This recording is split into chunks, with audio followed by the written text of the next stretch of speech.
The Lucas Oil Pro Motocross Championship is brought to you by Lucas Oil, made in America, sold to the world. Kawasaki, the Kawasaki KX, the bike that builds champions. And by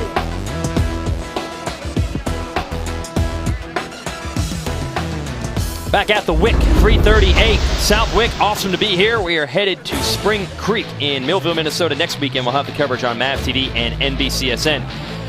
But when we're done here on MAV TV today, you can switch over to NBC to watch our second 450 Moto, and then NBCSN late tonight for 250 Moto number 2. You can always watch the Motos live on ProMotocross.com or the NBC Sports Live Extra app as well. So that's your TV schedule for this weekend and next. Millville next week, a very popular one with the riders as well. Putting Redbud, Southwick, and Millville back to back to back. That's a great lineup. Here's a Kawasaki track map. We'll have another review of the facility, courtesy of Grant Langston. Yeah, on board here. Look down, drop that gate, off you go. Turning right this year, going the opposite direction from when we were here last time. Past the Fran Mechanics area. I like this view. Actually feel like you're riding. Scrub this jump. Now you come up to this part of the track, which is right by the pit area at the top of the hill.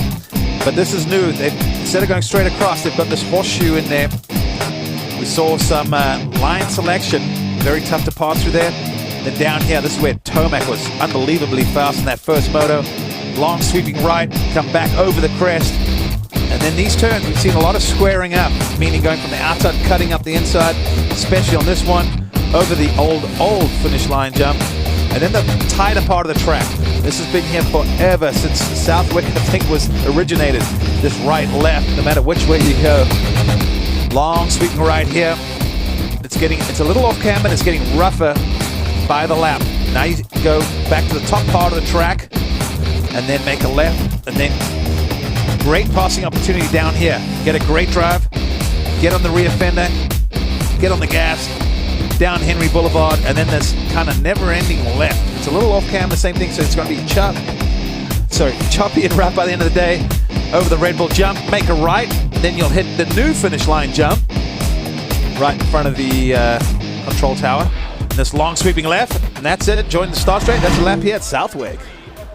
Joey Savacci had the points lead going into Redbud, and it looked like he might have had a shot at winning that race also, but then a pair of huge crashes, well, actually one crash and then one huge crash cost him dearly. He was lucky to get up. Now, Lit Pro is actually going to give us some analysis of his crash from last week. This is pretty interesting. Second moto. Now, watch Savacci come off this. Scrub stays low, trying to get around. I think that was McElrath. But watch Savacci. He lands at the base of the jump. So he jumped 102 feet, believe it or not. He probably wanted to jump 100. 19 foot off the drop, but then watch this bike just absolutely just snap under the braking bumps. And believe it or not, he crashed at one of the fastest points of the track at 50 miles an hour. But what's crazy to me is he pulled over 17 G-forces with that crash when it threw him to the ground. GoPro track preview. We had the camera on Adam Cincerillo earlier today. He was the fastest in the second qualifying session today, but Austin Faulkner's time for the first held up as the fastest overall. Yeah, let's just listen. I love hearing the 250 scream.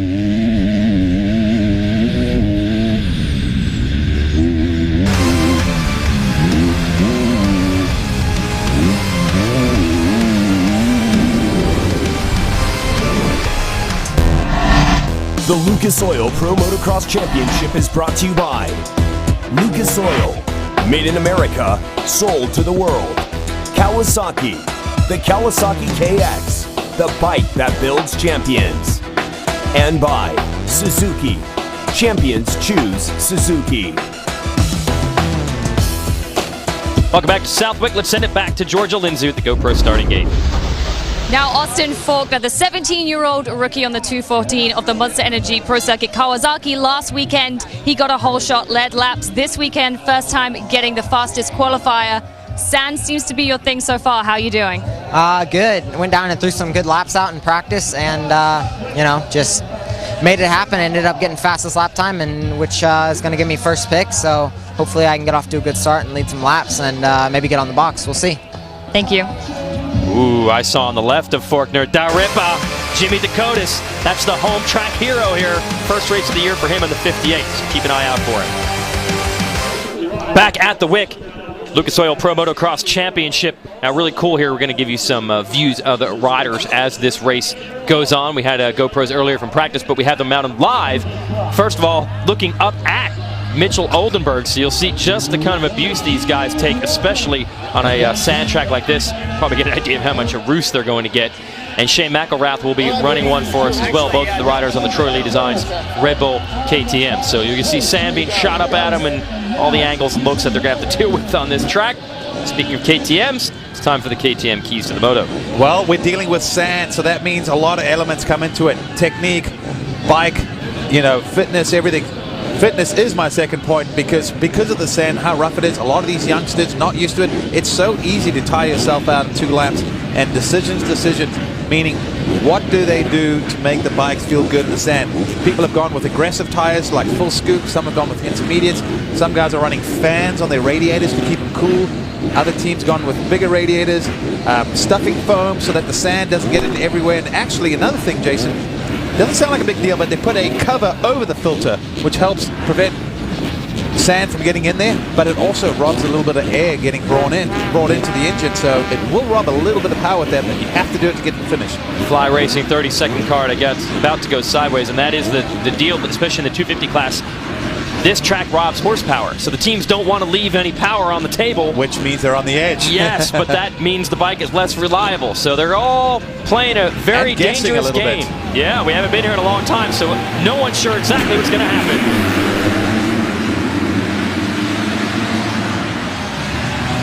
McElrath leads them in. Will he lead them out?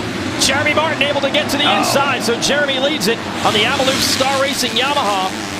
Aaron Plessinger right with him as well. McElrath takes it back. I think Martin may have just gotten the whole shot, officially, but also a pile up in the background, just like the 450 moto. Yeah. See a few riders just getting away there, but McElrath grabbed it right back from Martin, who appeared to have it briefly. McElrath has stepped up his game lately, and we're on board with our leader. This is awesome. Well, we won't get to show you the roost right now because there isn't any. He's got a fresh racetrack here in Southwick. 3rd week in a row, we've seen McElrath leading, and the starts to turn around, the ride-ins come around, and the motocross, it usually works that way. All of a sudden, you start feeling it. Everything comes together.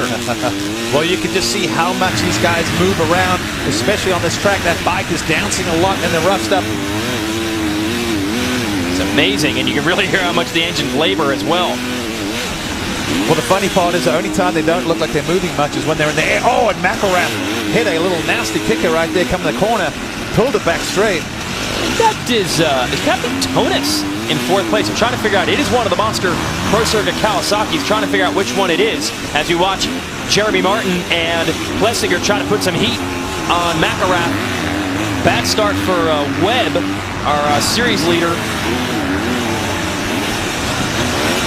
But I think he's creeped his way into the top 5 as we watch McElrath take some abuse and get the encouragement from the Troy Lee Designs KTM people on the side of the track. How ironic they had orange towels.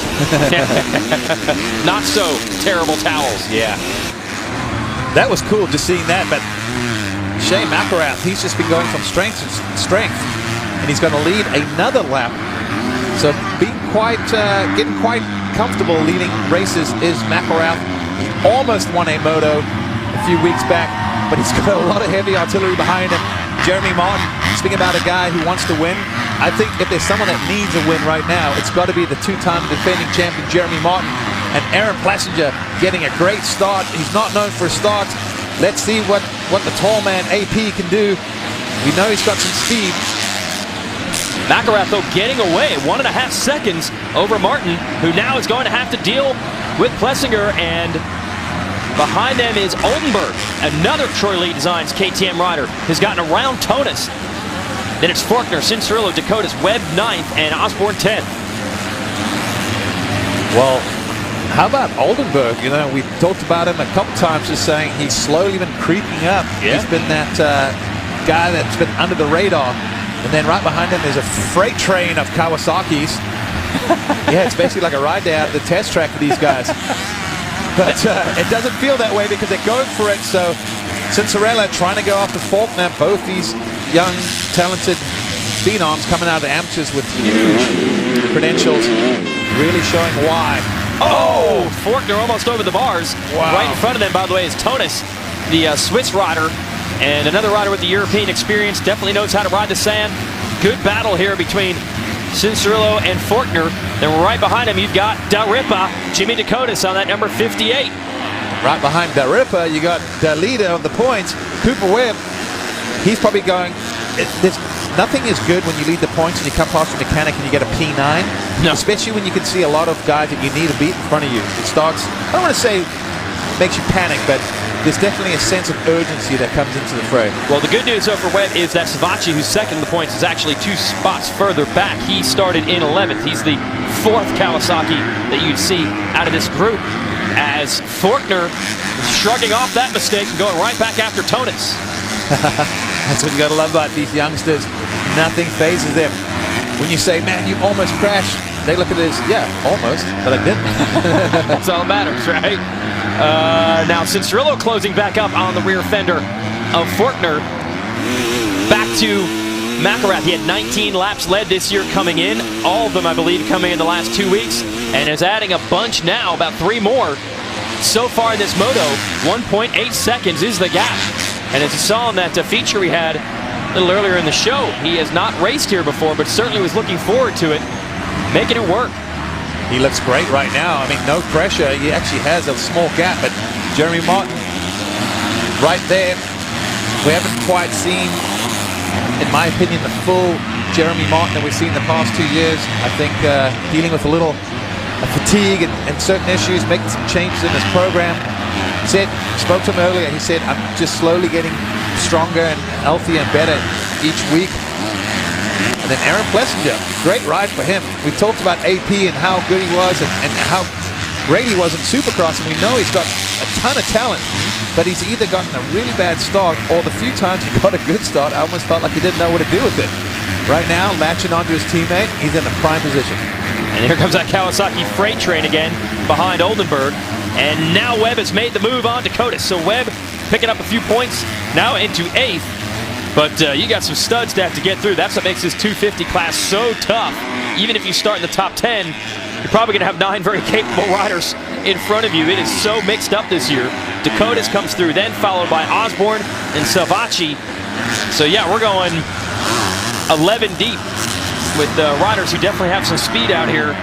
And that includes Dakotas. Oh, and Plessinger trying to get around Martin for the number 2 spot. I said with Plessinger, I felt like he either had a bad start and rode great this year, or if he got a good start, it just did not work out for him. But he got a good start. He sat there for a few laps, and I just have that feeling that today might be the day that he really uncorks it.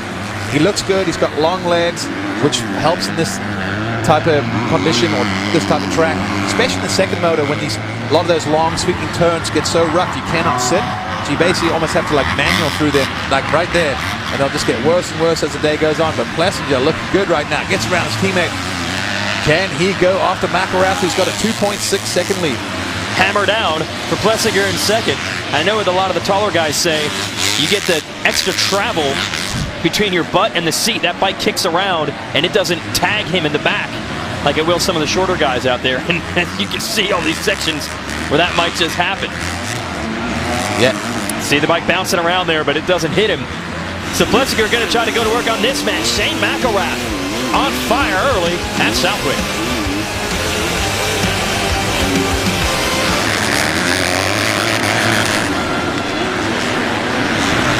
Welcome back, Lucas Oil Pro Motocross. We remind you that ProMotocross.com is where you can catch all the action from this series, every moto archived, highlight clips from the races, stories, news, photos, everything you need to know about Lucas Oil Pro Motocross right there, or I should say, download the NBC Sports Live Extra app so you can watch this stuff on your phone or tablet as well.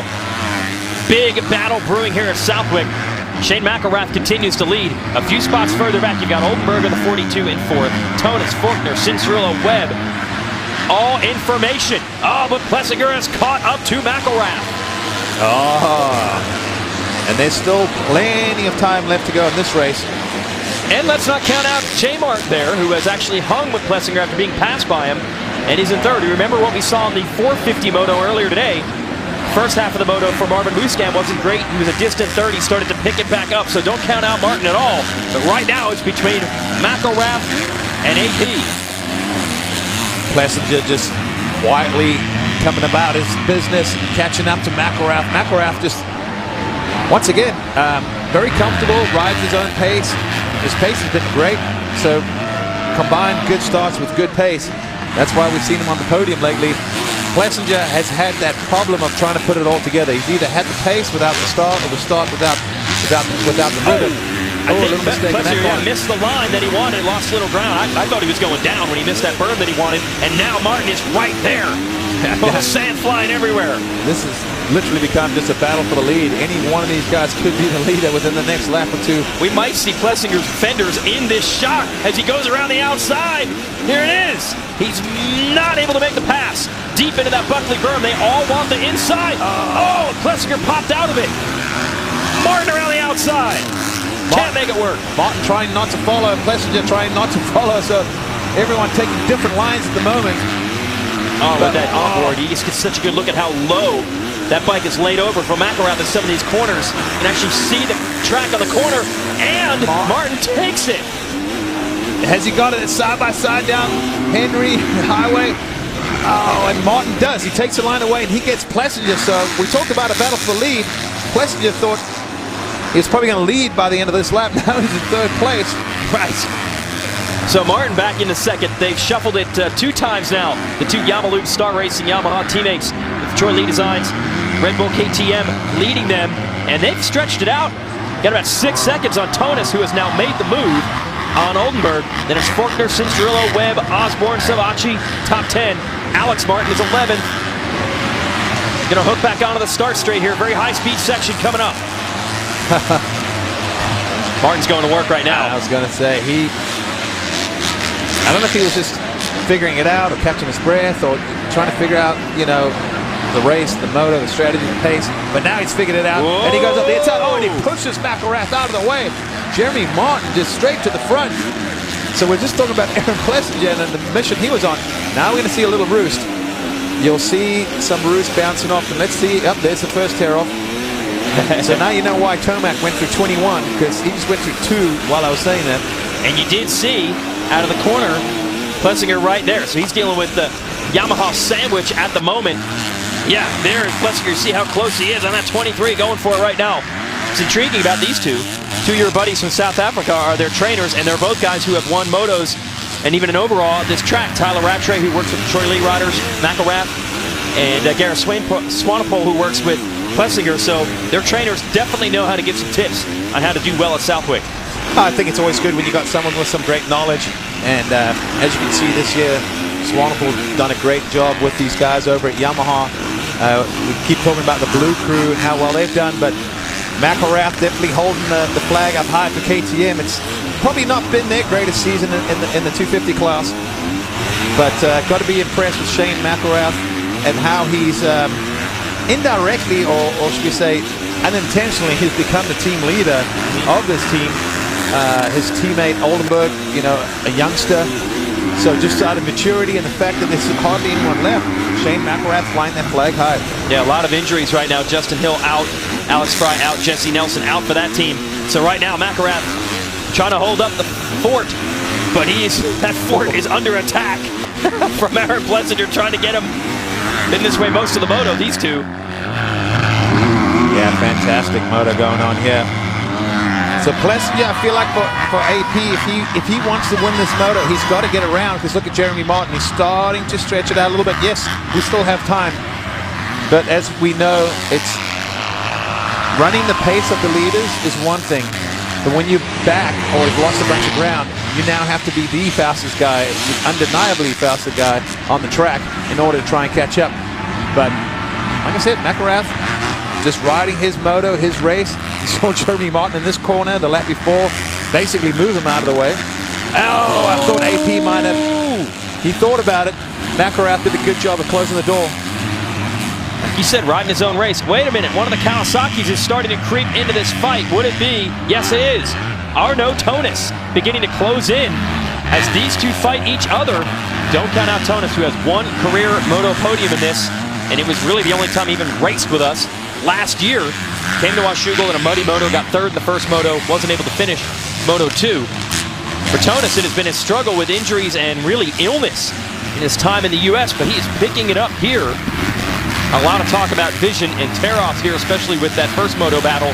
Tomac and Roxon. Georgia, tell us a little more about that. Yes, I have a pair of Oakley goggles on right now with the tear-offs. As you can see, there is actually sand stuck between each tear-off. They're laminated. There's 7 on each stack. They wear 21 of these. Jimmy Albertson actually just came through the pits to change goggles because he'd already pulled off basically 19 of them.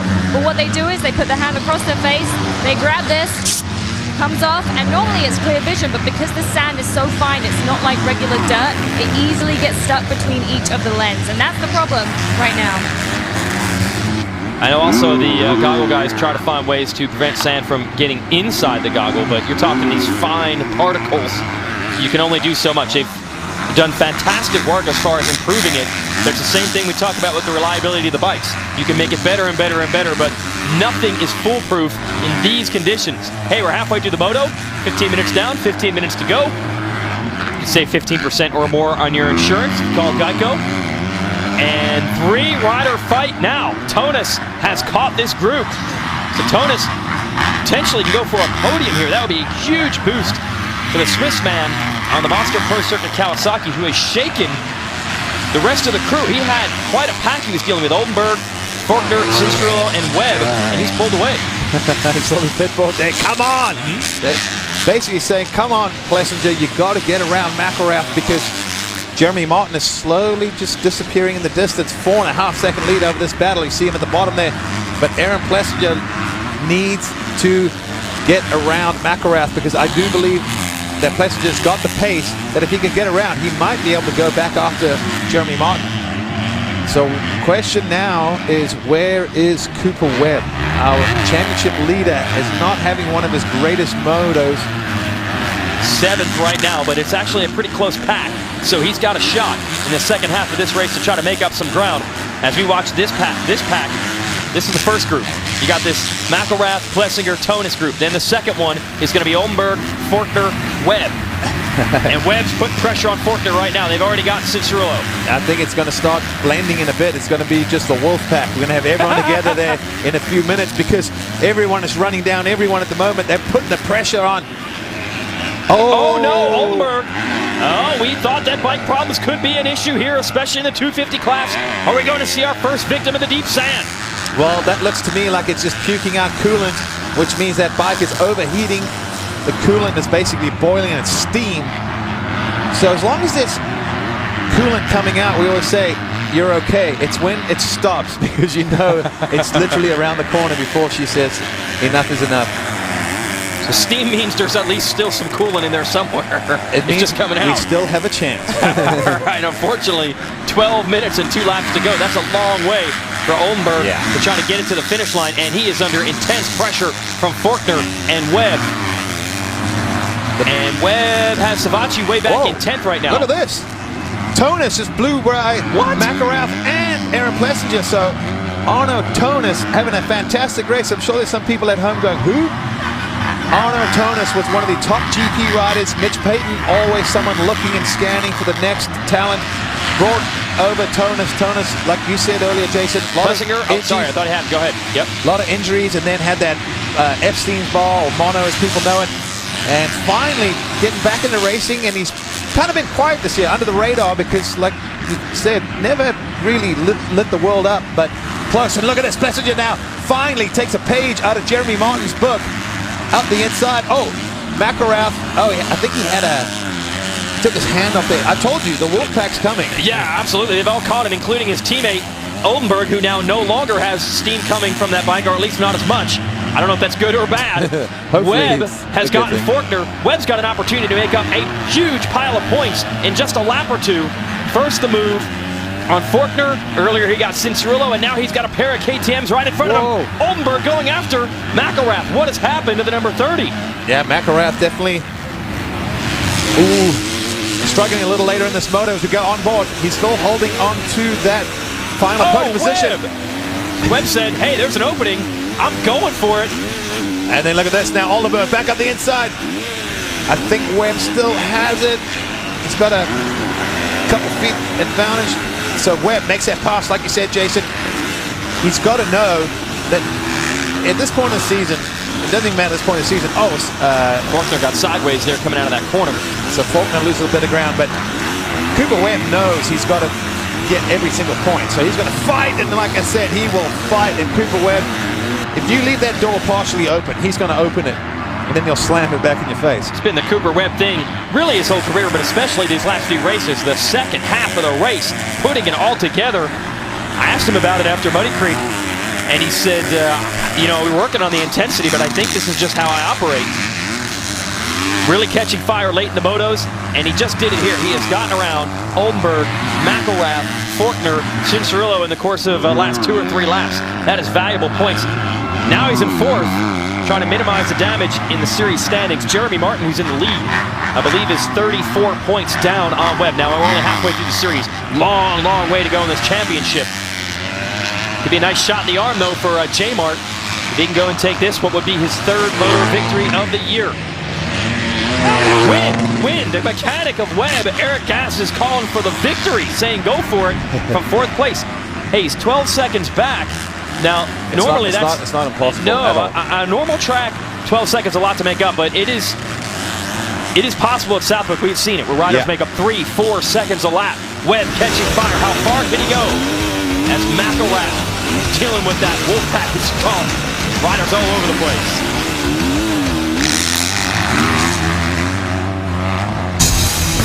This is Short Course. It's the Lucas Oil Off-Road Racing Series. Watch it tomorrow at 2 Eastern and Pacific on MAV TV Motorsports Network. Jeremy Martin leading here at Southwick. That's good, but Arno Tonis is starting to close in. I think Martin has responded, though. It was 5 seconds. He got it down to just under 5. Now it's 6 as Martin has responded. And the rest of these guys are not far away. 3rd place is Plessinger. This is Webb on the 17 with the red backgrounds. Your series leader. Webb's going for it. We saw a lap earlier. His mechanic, Eric Gass, put on the board. Win. We're only 20 minutes in this moto. Plenty of time. And you can see Webb is digging deep and going for it. Yeah, I mean, realistically, I don't think Webb's going to win this moto, but I think he's going to be on the podium. It's just possibly, it could be which step. Man, that was not difficult at all to get around Plessinger, so that's one of the difficult things on this track. Maybe getting held up by other riders, doesn't have to deal with that, and he can see Tonis 4 seconds ahead, not even. I think it's closer. Yeah, that was when they hit the finish line. It's definitely closer now, so this is, again, Webb putting in a phenomenal charge late in the moto, making up points, making up positions. Tonis in 2nd place, still best moto of the year for him by far. So obviously the Swiss native very comfortable on this track. He is not practicing neutrality with his preference for sand tracks, but he's going to have a fight on his hands as Webb continues to close in. Jeremy Martin has stretched it to 6.7 seconds up front. Yeah, Webb looks like he's got the eye of the tiger, which we've seen lately. He's riding like a guy that's committed to winning this championship. And I know in Supercross he's gone back-to-back. But I do know, just from chatting with him, he's not okay with not being an outlaw champion. I mean, he believes that at this point in his career, he should be a champion outdoors. Well, like we say, you got to go out and earn it. Jeremy Martin earned it the last 2 years, but I tell you what, Cooper Webb came with a broken wrist. You could have said the elements were maybe stacked against him. But he is not showing it on the track because he is just on fire right now. I think his fitness is exactly where he wants. He's peaking at the right time of the year. And going into the second half of the season, a lot of people are going to be scratching their heads because look at this. Here comes Webb. He is on Tonis now. And you got to imagine the way Cooper Webb does not waste any time. He's probably going to stuff him at any opportunity he can. Watch, he'll square him up and he'll go for it. Oh! Almost went for the kill shot right there. Boy, it is amazing how quickly he made up ground on Tonis. It was 4 seconds the last time around. Tonis ran a 2:16, Webb ran a 2:12. And Webb, by the way, also 3 seconds faster than Martin, who is 7.6 seconds up ahead. So you start doing some math, 2 or 3 laps to go. It is not inconceivable that Webb could maybe get to the rear fender of Martin, but first, he's got to try to figure out how to pass second place rider. problem with math is I just said I don't think he's going to win, and then when we look at the lap times, like, well, you know, it's not crazy. Like you said, I mean, the lap times vary so much, and once you find your groove, like someone like Tonus might be just getting fatigued right now. We know Webb's in great shape. Tonus actually weathered the storm here. Thought Webb was going to get him about a half a lap ago. Tonus is deceptive to watch the guy ride. He's so smooth, stands up, feet on the pegs. It doesn't even look like he's pushing that hard a lot of the time, but he's actually going darn fast while he does it. Well, it's funny. Oh, Webb lost a foot off the foot peg there. Cooper Webb, he's got the exact same style as Tonus. Very, very smooth. Oh, yeah. No, Cooper Webb's got that, the eye of the tiger. Bulldog goes up the inside. Now they're side by side. Tonus, yep, he looks a little tired to me. And Cooper Webb just makes that look very easy. Now, 7.6 seconds to his teammate and the leader of the race, Jeremy Martin. I said, I don't think so. There's still 4 minutes plus 2 laps, which on a sand track is a lot of time, especially the last 4 minutes and last 2 laps of the race. Yeah, and we're not sure, as we're checking in with Savacci, we're not sure exactly where the fitness is on Jeremy Martin right now.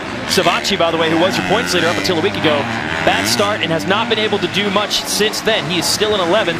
He's got his teammate in front of him, Cincerillo, battling around with Alex Martin as well. Alex Martin just ahead of these two. So this is not what Savacci wanted. I checked in with him real quick this morning before practice. Said didn't have any lingering injuries left from last week except anger from throwing away all those points. And he was leading the second moto at one point. Whoa, back end stepped out. So this is going to be a tough one on Joey here. Yeah, if you look at lap times, last lap around, Savacci 2:21. That's just not getting it done right there. Leaders are at 2:13. That's 8 seconds. That's a huge difference. So obviously Savacci, not a huge fan of the sand. I thought maybe training down in Florida where they do have some sand, he might have been somewhat familiar or enjoyed it. But there again, there's also a lot of fast guys right now. So Cincerillo trying to hold him off. 9th and 10th. McElrath has gone all the way back to 11th place right now after leading the first half of this moto. Must have taken a lot out of him trying to run that pace for that long. So closest battle on the track at the moment is these two Kawasaki riders. Keep it on Savacci because he is second in points coming into this one. Try to keep tabs on him. Meanwhile, up front, Webb has taken a 7.6 second gap down to 6.7. So he's making up ground, but he needs to make up several seconds a lap. In this case, he made up about 7/10. So Jeremy Martin trying to hang on and take his 3rd moto win of the year. Now check this out. We're going to give you some Lit Pro race insight. We focus on these Kawasaki riders who do have those Lit Pro devices on the top of their helmets. Well, we're going to have a look at Austin Faulkner and Adam Cincerillo, the fastest two from practice. But if you actually go and have a look at the track, their line selections were, I mean, as you can tell by the graphic, completely different. So these guys were literally separated by, I think, a couple hundreds or a couple tenths in qualifying. But they basically did not share any of the same real estate unless their lines crossed like right there. But otherwise, completely different lines. So it just shows you that there's a lot of option on this track. You see that Cincerillo generally taking the shorter distance over Faulkner. Faulkner going obviously with that option of running the longer way around with more momentum. But then you see the speed. Cincerillo able to actually generate more speed from the inside on the Henry Highway. He needs to generate some more speed right now because he has Savacci all over him in a battle to stay in the top 10. It's actually the best overall result of the year for Cincerillo last week, 6th at Redbud. Savacci really starting to show some wheels now to his teammate and try to find some running room, make a pass. Savacci got kicked sideways off that jump. We've seen that before here. I remember a couple of years ago when it went the other direction, same jump. James Stewart got deflected and had a big one. So that's the other thing you'll see with this track. As the day goes on, the takeoff of jumps basically have like whoop sections going up there. Like watch this finish line. You can actually see, that's why these guys come off it really weird. Look at that. Yeah, that half the time these guys go over the jump, the bikes are kicked totally sideways. Webb has now cut the lead to 5.7 seconds. He was exactly a second a lap quicker than your leader, Jeremy Martin, as we still watch Savacci here trying to cling to some points. Next battle on the track, Zach Osborne, once again, a subpar start, once again putting in a great charge on the Rockstar Husqvarna going after Plessinger. This would be for 4th. That's Alex Martin. Oh, sorry, that's Alex Martin. So that's Alex Martin that Osborne is challenging, not 23, 26. I wonder why I couldn't tell the numbers. Maybe because they're totally covered in sand. So Osborne is back here in 7th, battling with Amart. These guys used to do a lot of sand motos together down at Club MX in South Carolina. Now Osborne, he had to chuck the goggles here. Wow. Interesting. Yeah, and I tell you what, that's unfortunately the worst case scenario for a rider, is tossing your goggles at the wick, because even with basically he can't battle anyone, because he literally will not be able to see. As we see, this battle keeps going on, and Amart coming on strong late in this motor, and he's going around Oldenburg. He's got the inside. Does Oldenburg able to just nip him off there? Oldenburg's bike, meanwhile, after that steam, everything seems to be tip-top shape once again for him. Your running order is Martin, Webb, Tonus, Plessinger, Forkner, who's running strong in 5th, and then these two, Oldenburg, Martin, and it's Osborne, Cianciarulo, and Savacci still battling it out behind them. McElrath back to 11th, Hampshire 12th, Rensland, Rodriguez, Davalos, top 15. Back to our leader, Jeremy Martin, 2 to go. Every lap around, the gap gets a little bit smaller, but 4.2 seconds, it is certainly manageable if you're Jeremy Martin, and you're certainly a rider with some experience in bringing home moto victories. But here's the tale of the tape. 17 moto victories for Jeremy Martin the last 2 seasons, 3 moto wins this year. That's some of the difference that we're talking about. Just not quite the same Jeremy Martin. So Cooper Webb is going to throw everything he has at it here on these final 2 laps to try to dig out a moto win.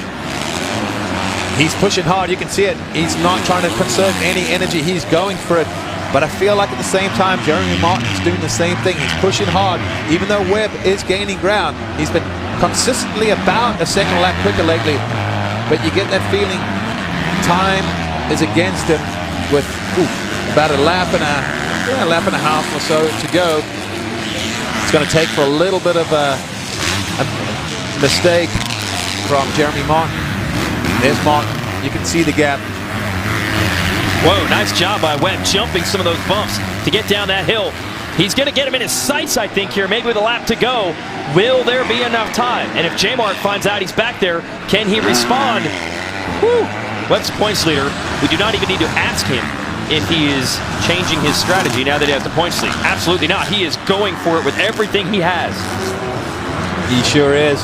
Jeremy Martin knows that he's there. These guys are very smart. Whether the pit board tells them or not, when they come out of some of these 180s, they'll glance over the shoulder and see who's coming in and actually be able to determine how much that gap's shrinking. So a lot of times, believe it or not, these guys, some of them might have been homeschooled, but they're actually pretty good mathematicians. They figure it out. I got a 5-second lead. If he's closing on me at an average of a second a lap and there's only 2 laps to go, don't screw up and we're good. And it's just instinct for these guys, too. They know how to kind of feel what the gap is, regardless of what the seconds are. And Webb, though, this is dangerous ground for Jeremy Martin. Webb now can see him on some of the longer sections of the track. He's going to dig even deeper. White flag is out. Clear vision for your champion over the jump. And, again, he's 34 points back. This is a 3-point swing right here. That's, about 10% of the gap that he has. Absolutely. Look at Webb wheeling out of the corner. Look at this. It's a last lap. Okay, I don't know if that's proper spelling or not. I'm going to say it was push. Yeah. All right, so here comes Webb. He was also leaping. homeschooled. Okay, Eric Gass getting a little carried away at the pit board. You know, it's intense down there. So Webb has it down to, well, it said 2.5 seconds. I think it's a lot closer than that. He is pouring the coals on that Yamalube Star Racing Yamaha, trying to get Jeremy Martin. Yeah, Martin, though, just holding tough, holding strong, not making any mistakes. Webb throwing everything he's got at it right now. There is some lap traffic, and we've said it and we'll say it again. It's very easy to lose a couple seconds, literally in one section on this type of track. So nothing is over until it's over. Martin gets around the lap rider. Now Webb's going to have to deal with the lappers. Like you said, slick line there, jumping over the braking bumps. Second half of the championship begins here. Can Jeremy Martin begin to click some points off? And a little glance over the shoulder. He definitely knows where Webb is now. Time running out, but there are a few passing zones from here to the end if Webb can get right on Martin. And he continues to close. He's pretty close now. Cooper Webb. If he doesn't win this race, he's going to tell us how he feels. He's going to be frustrated knowing that he had to come from behind. But I also think he's going to know deep down that I just need to start, and I'm going to wrap this one up today. Martin has a look over his shoulder. He knows there's only a couple turns left. Webb is not breathing down his throat, so you got to imagine Martin's got this one under control. All right, so Martin trying to bring this one home. He's got to deal with some lap traffic. Here's the 125 two-stroke. Stank dog Jared Stuckey right in front of him. Martin's going to go from the outside to the inside. Oh, that slowed him up a little bit. Couldn't get the two-stroke. You can hear it. Checker flag is out. Jeremy Martin wins the first moto. Close. Huge charge, absolutely. Webb made it close down to the finish. 1.3 seconds, the final gap. I mean, we had Webb kind of stuck in 9th place early in this moto, not making much progress, but the second half of these races, he's been incredible. Tip of the visor, though, to this man, Arno Tonis. First podium for him since first moto at Washougal last year. At least Mitch has got something to smile about, because I'm sure he's probably a little frustrated with some of the teammates. Yeah, Savacci looks like he's going to come home 10th unless he makes a move on Cincerillo here in the final lap. So Webb's going to extend the points over Savacci, but lose 3 to Martin, who had a veteran-like ride there to just manage the race. He let McElrath and Plessinger battle it out for a while, put the hammer down. It's built a gap that they couldn't overcome. So Yamaha boys going to celebrate a 1-2 on the podium here in the first moto at the Wick. We'll talk to Tonis as well when we come back. The Lucas Oil Pro Motocross Championships is brought to you by Lucas Oil, made in America, sold to the world. Geico Motorcycle, see how much you could save on motorcycle insurance. And by Fram, Garage Wisdom lives here. Back here at MAV TV. Next week, we are headed off to Spring Creek in Millville, Minnesota. Live motos on MAV TV Saturday starting at 2 p.m. Eastern Time. That's Central Time. We'll be racing there in Minnesota. Let's send it to Georgia Lindsay with a man who knows a lot about Spring Creek, Jeremy Martin. That is true, but first off, let's talk about today. You got the first moto win, Jeremy. Congratulations. Now, there's been a lot of talk about you not maybe feeling 100%. Are you feeling better now? Yeah, you know, I'm sure people were saying some stuff in the beginning of the season, but, you know, we're slowly getting better, and, you know, I'm starting to feel like I did in 2015. So I'm smiling, I'm more positive, and everything is going in the right direction. And, you know, it was nice to get out front there and lead some laps for a little while. I banged bars with McElrath there, and got to ride my own race there for about half of it. So I saw a coupe coming, and, you know, I just went on a little charger at the end, but I can't do it without Chad Schweitzer, Pedro, my race mechanic, my mom and dad back home. They're working really hard to help me get better, and my brother, he's always there in my corner, so I'd like to thank the man up above, and let's bring on Moto 2. Now, we are talking about Moto 2 coming up, but do you feel from here on out it's going to be stepwards, upwards, or like what's the kind of thoughts going on through the rest of the season? Yeah, you know, things are going to get better from here on out. The beginning was definitely a struggle. I didn't feel good, and, you know, we're slowly getting better every weekend, and it takes time. So, yeah, the ball's rolling. Congratulations, Moto 1 winner, Jeremy Martin. Hey, you mentioned banging bars with McElrath, who we have the onboard with. This is a beautiful shot. Watch this up the inside Webb. I mean, as you can see right here, he Martin. does. Sorry, Yep. Martin. Yeah. There you go. I'm so used to Webb being the aggressor. Yeah, that's right. This time it was Martin, but yeah, you see, now watch a roost. Boom. See immediately, just a big shower of roost right there. And we'll send it back to the podium with Georgia. Yes, Cooper Webb. Now, you seem to have this second half of the moto absolute domination. What is it about yourself that gives you that sudden sense of, you know, really pushing the limit?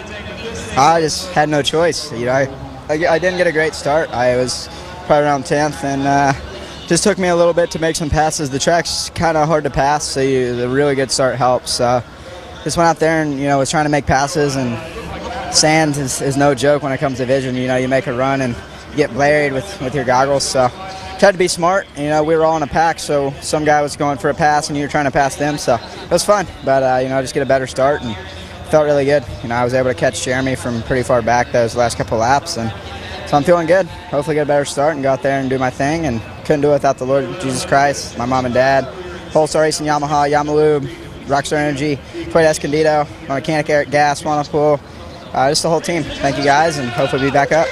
All right, teammates there. Cooper Webb, Jeremy Martin, second place for Cooper. Here's a Lucas Oil race recap. Lots of action in this one. Jeremy Martin had the early lead. Shane McElrath able to wrestle it back from him on the first lap. Yeah, great battling in the opening laps. As you see, McElrath strong in the beginning, faded towards the end, unfortunately. Not sure what happened. But like I said, with this track, you can tire yourself out very quickly. And here's the pass that I thought was wet briefly, but look at that, Jeremy Martin. Not known for being very aggressive, but right there just going, hey, I got to get going, get out of here, which was smart, because if he got stuck behind, he would have been in Cooper Webb's.